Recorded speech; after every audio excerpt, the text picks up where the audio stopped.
ఆ ఇదే పరమాత్మ కృష్ణావతారంలో బాలకృష్ణుడిగా పుడితే ఆ యశోదాదేవి పిల్లలకి వెనకాల నలుగు పెట్టి నీళ్లు పోసేవాళ్ళు తల్లులు.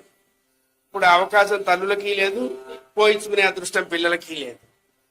ఎందుకంటే ఆ టైంలో మంచి సీరియల్ వస్తూ ఉంటుంది, మనతంతా నువ్వే ఒళ్ళంతా కొవ్వే. ఆవిడ అందులో ఉంటుంది.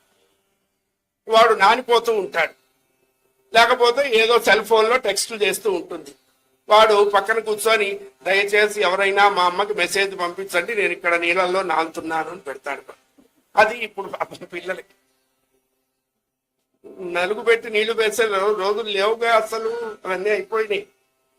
అవన్నీ హాయిగా ఆ పెంకుటి ఇళ్లల్లో, తాటాకుల ఇళ్లల్లో, ఊరిపాకల్లో ఉన్నప్పుడే బాగుండేవి.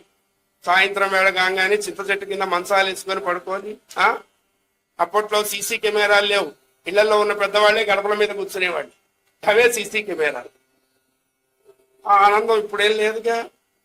యశోదాదేవి పరమాత్మని కాళ్ళ మీద పడుకోబెట్టి నీళ్ళంతా పోసిన తర్వాత చివరిలో తల్లులు ఏం చేస్తారంటే దోశలతో కాసి నీళ్లు తీసుకొని ఆ మాడు మీద కొడతారు, మాడు మందం ఎక్కటానికి.